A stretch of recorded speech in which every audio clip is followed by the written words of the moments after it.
Welcome to Bounce, playful, unfussy conversations with SoCal arts and culture stars. I'm your host, Susan Petrella, a lifelong arts and culture patron / advocate and the rockstar consultant who rockets your business to success. Each Wednesday, I'm hanging out with cool, clever, creative individuals.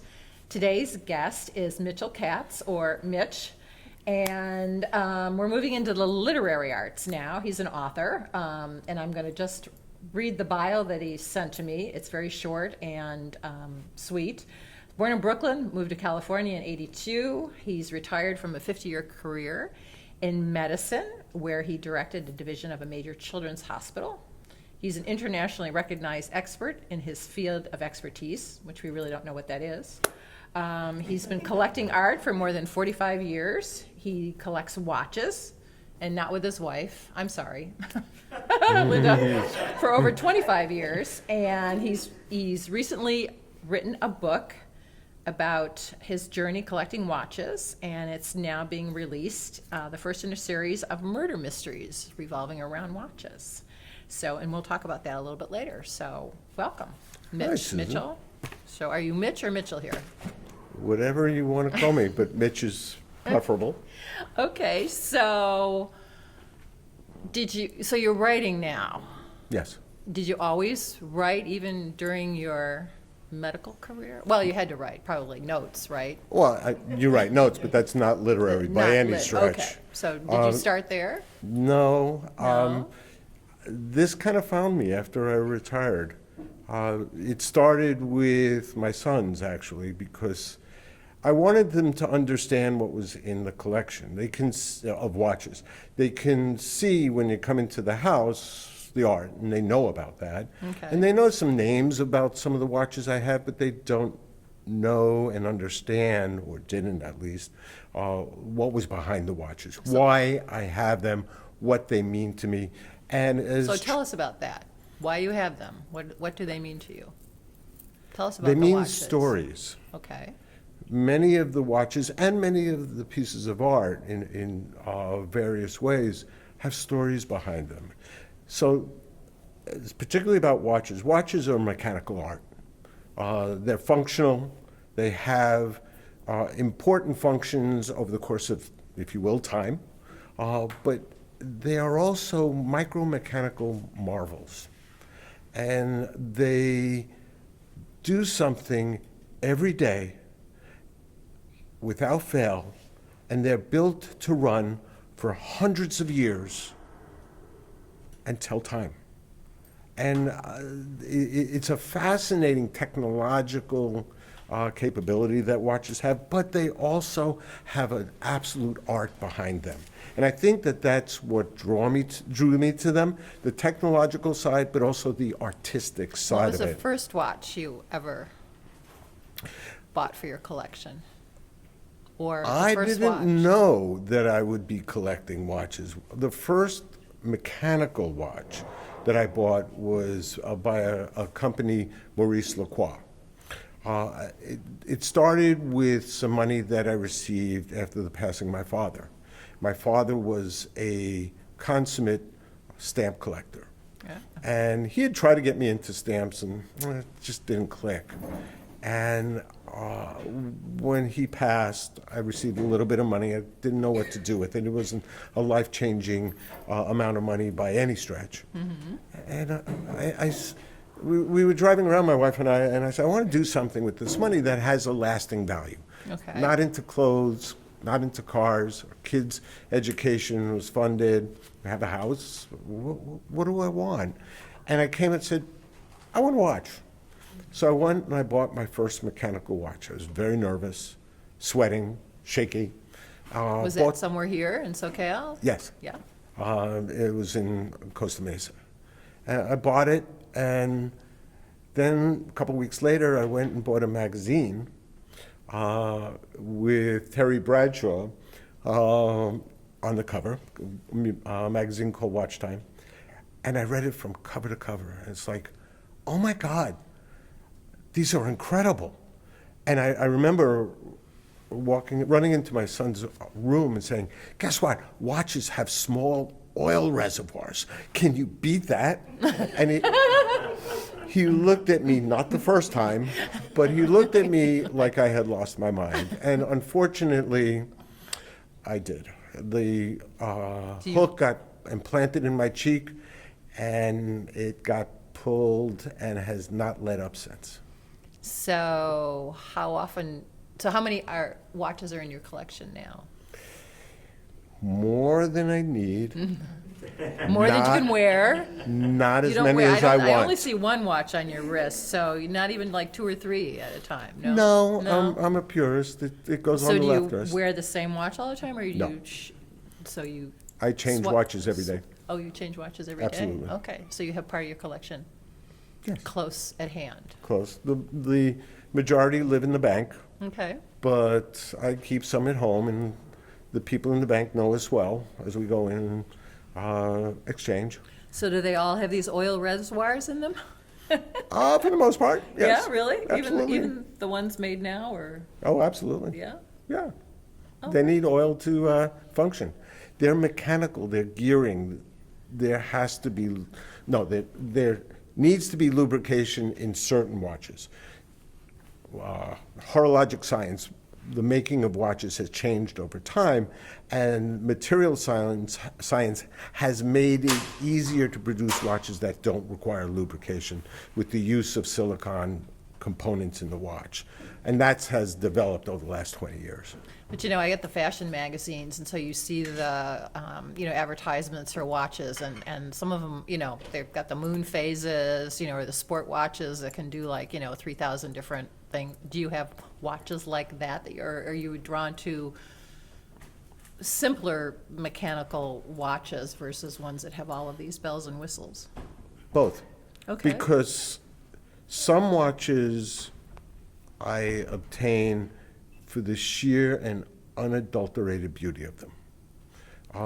As you learn about watches, you learn about the craftsmanship of what it takes to actually produce a well-finished, magnificent watch. And sometimes that's all you need. Others are mechanical marvels. I have a watch, as an example, that is a chronograph, a stopwatch, and it measures time in 1/1000th of a second.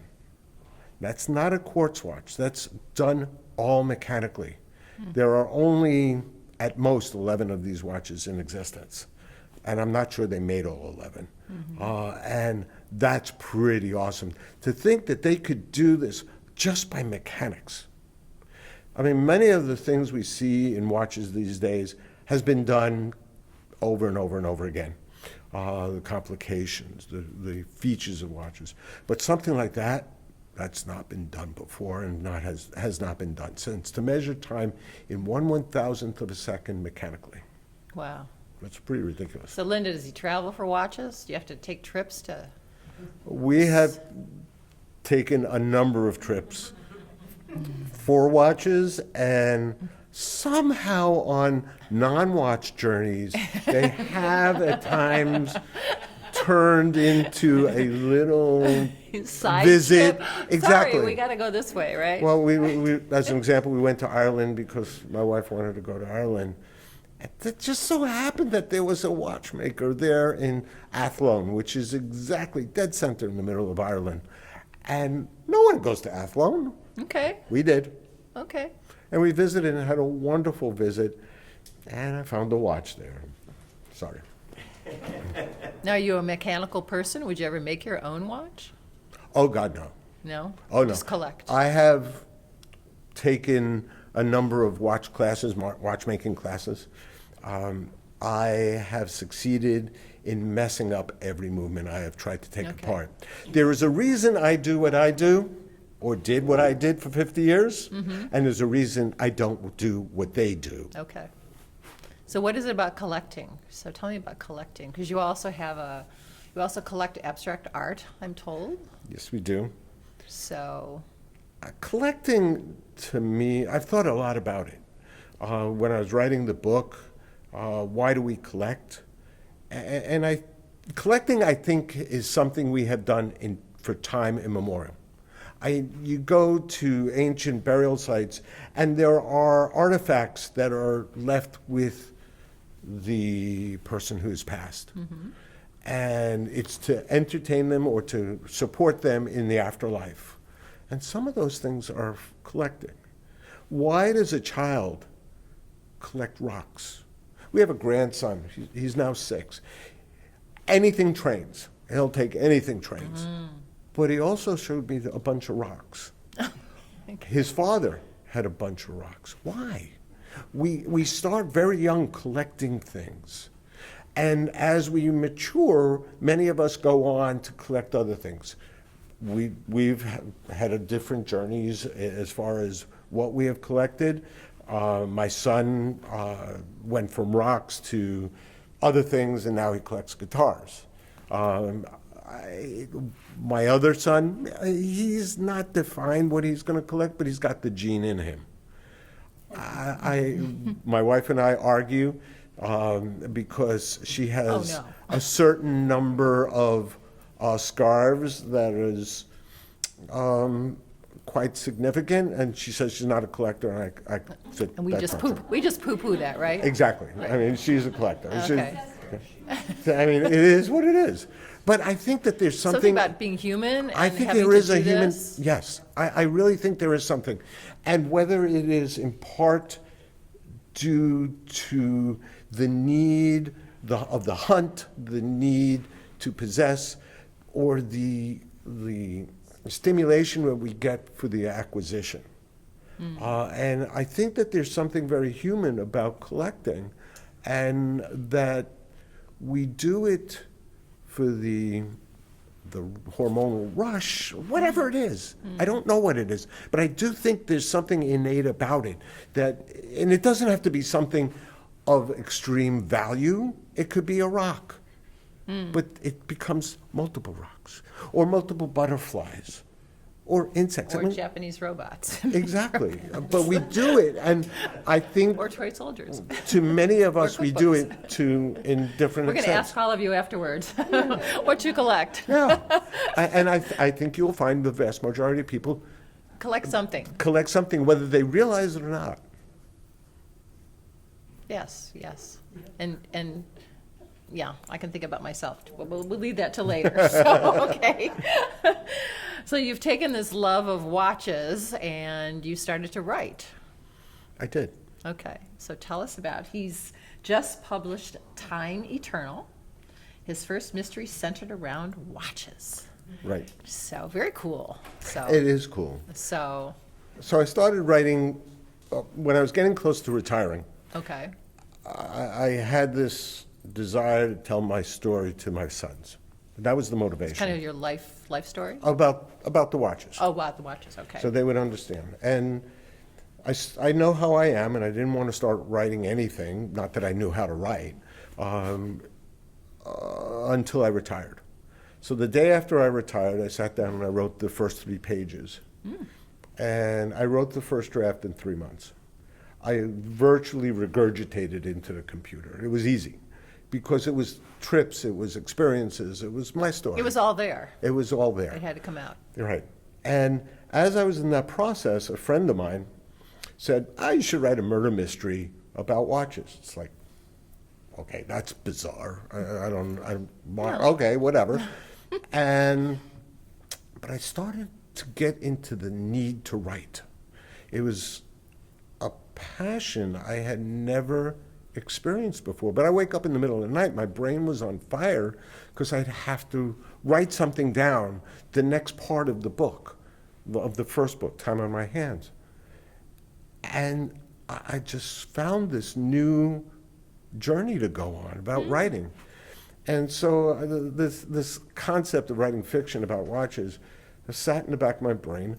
And on Mother's Day, I think it was 2023, we were walking to a restaurant, and it's like I walked through a portal.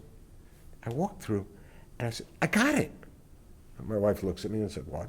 I said, I got a story to write about.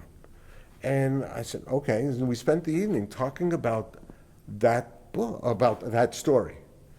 And when I finished the first book, Time on My Hands, and we got that going, I started writing it, and I had a blast. I was killing people, and I wasn't going to get sued. Yes, I guess, unlike the previous career. Unlike my previous career. You're right, exactly. I could do it with Lee. I had a body count of 5. It was great, and I can come up with the most obnoxious ways to kill So people. how often do you write, and when do you write? Do you get up in the middle of the night and write? No, I have a solution to that, because when at night, I have to put heat compresses on my eyes because I have dry eyes, whatever. And for 10 minutes, I just sit there, classical music on. I can't see anything. I'm just laying there, and I'm thinking about what I'm writing. And it's like, okay, what's the next scene? And I get up when I'm done, and I have a notebook, and I write it all down. If I don't write it all down, what I have just thought about, and I'll write 4 or 5 pages, pen to paper, I can't sleep because I'm so worried I'm going to forget these things.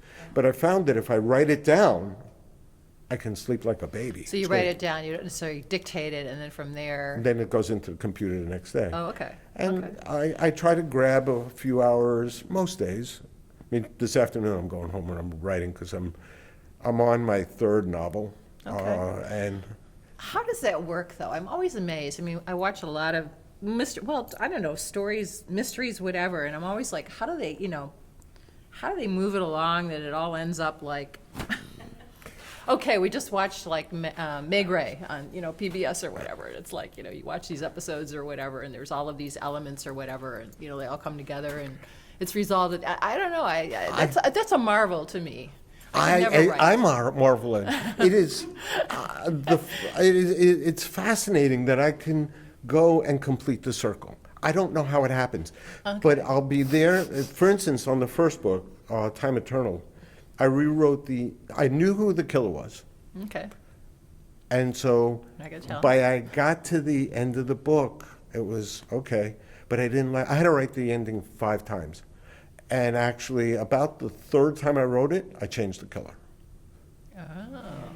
Because it worked better if obviously I'm not going to tell you how it worked better, but it worked better. And I don't see any cop books here either, so. Well, it's not. You gonna have a publishing party here? Never know. Yeah. You never know. Okay, so. But I don't know.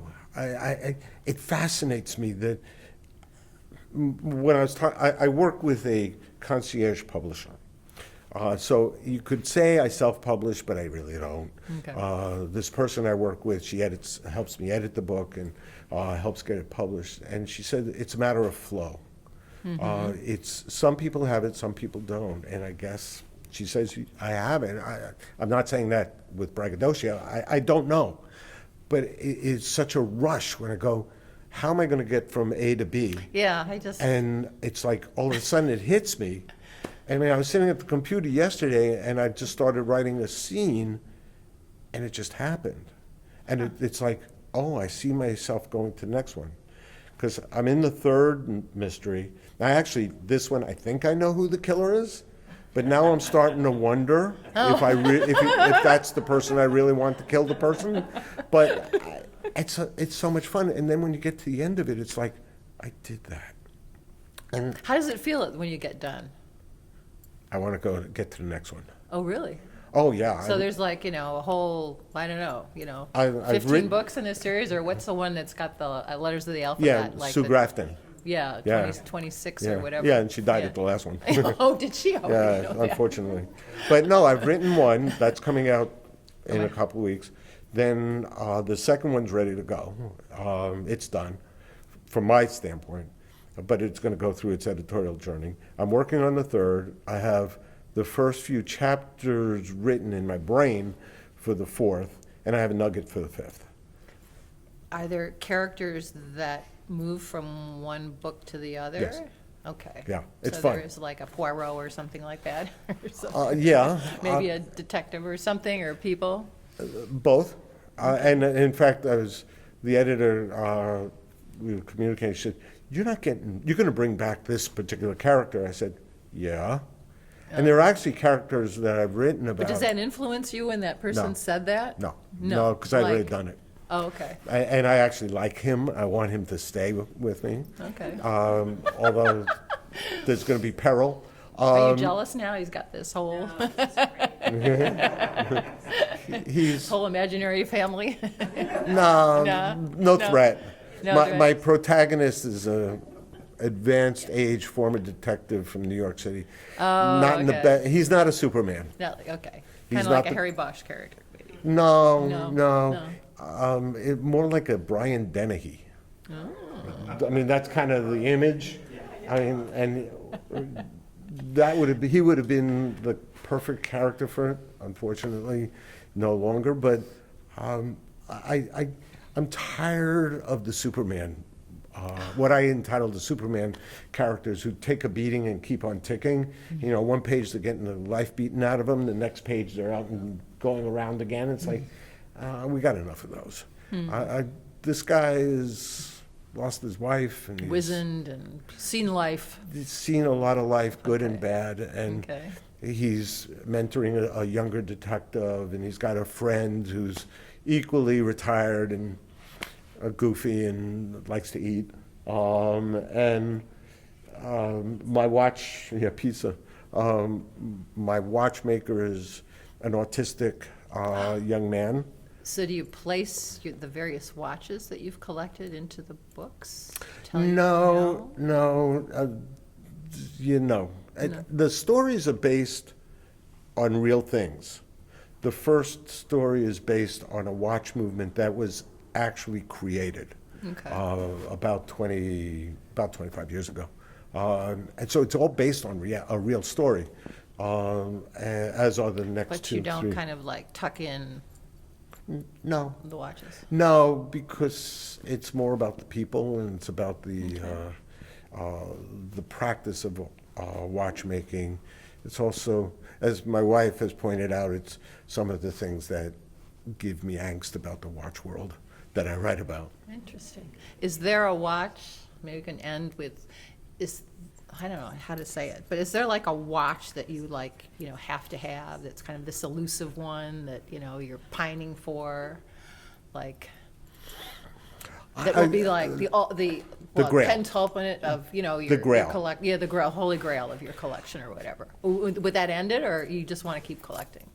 I guess that's many questions. cannot, well, let's put it this way. I have The Holy Grail. found my grails a number of times, Oh, and it's never stopped me. okay. Oh, There's okay. always something else, unfortunately. What? Pity me. We're talking about a watch wearing those that scarves. may be the end, but I don't believe that there'll ever be an end.